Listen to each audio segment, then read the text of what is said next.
La sorcière qui voulait devenir princesse. Histoire inventée et écrite par Écoute mon histoire. Il était une fois, dans une petite forêt enchantée, une petite sorcière nommée Serena. Serena était minuscule, avec des beaux cheveux bouclés comme des ressorts et un grand chapeau pointu qui tombait toujours sur ses yeux. Elle aimait beaucoup sa vie de sorcière, faire des potions, voler sur son balai et surtout préparer des surprises pour Halloween.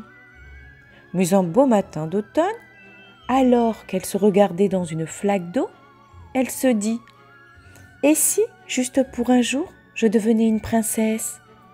Elle s'imaginait avec une belle robe, une couronne brillante et dansant dans un grand château. Serena avait entendu parler d'une potion spéciale qui permettait de réaliser son rêve. Alors, elle se précipita vers la maison de Zelda, une gentille sorcière qui avait préparé les potions les plus merveilleuses.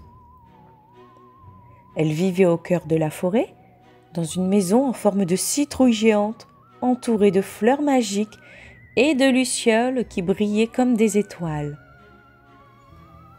Quand Serena arriva chez Zelda, elle frappa à la porte et Zelda ouvrit avec un grand sourire. « Eh bien, Serena, que fais-tu ici de si bon matin? Le soleil n'est même pas encore levé ?» demanda-t-elle avec douceur. Serena lui expliqua son rêve de devenir une princesse pour une journée. Zelda sourit et dit « Oh, devenir une princesse, c'est un grand souhait. Mais être sorcière, c'est aussi magique, tu sais. Es-tu sûre de vouloir changer ?» Serena hocha la tête avec enthousiasme. « Juste pour un jour, je veux voir comment c'est d'être une princesse. » Alors Zelda prit une vieille marmite et y versa quelques gouttes d'une potion rose étincelante, ajouta des paillettes de lune, un soupçon de poudre de rêve et une pétale de fleurs de la forêt appelée étoile de princesse. « Voilà !» dit Zelda. « Cette potion te transformera en princesse jusqu'au coucher du soleil. » Serena prit une grande gorgée de la potion et en un instant, elle se transforma. Elle se retrouva dans une magnifique robe dorée avec une couronne scintillante sur la tête. Elle se regarda dans le miroir et ouvrit grand les yeux émerveillés. « Oh, je suis une vraie princesse !»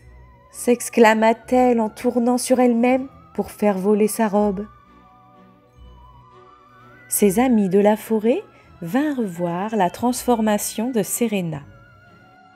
Victor le vampire, qui était habituellement un peu timide, lui offrit même une danse. Ils dansèrent et firent une grande parade dans les bois sous les applaudissements des animaux qui battaient des pattes en rythme. Même les papillons semblaient voler autour d'elle comme des petits bijoux colorés. Mais au bout d'un moment, Serena commença à se sentir fatiguée. Sa robe dorée, bien éclatante, était très lourde. Elle ne pouvait pas courir, ni sauter, et encore moins voler sur son balai. Être une princesse, c'est joli, mais c'est aussi difficile, murmura-t-elle un peu essoufflée. Je ne peux même pas escalader les arbres ou faire des pirouettes comme d'habitude.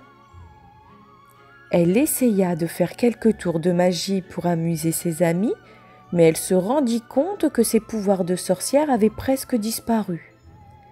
Être une princesse, c'est bien joli, mais je crois que ma vie de petite sorcière me manque, pensa-t-elle en riant.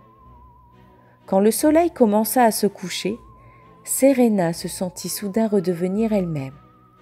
La magie s'estompa et sa robe se transforma en son habit de sorcière préféré, avec son chapeau pointu. Elle poussa un soupir de soulagement et s'étira avec bonheur. « Ah, je suis tellement contente de redevenir moi-même !» s'exclama-t-elle en embrassant son balai. Victor le vampire lui fit un clin d'œil et dit: « Tu sais, Serena, que tu sois princesse ou sorcière, tu restes notre amie et notre petite étoile magique. » Serena, touchée par ces mots, sourit et regarda le ciel étoilé. « Être soi-même, c'est finalement la plus belle des magies, » dit-elle. Et depuis ce jour, Serena était encore plus fière d'être une petite princesse.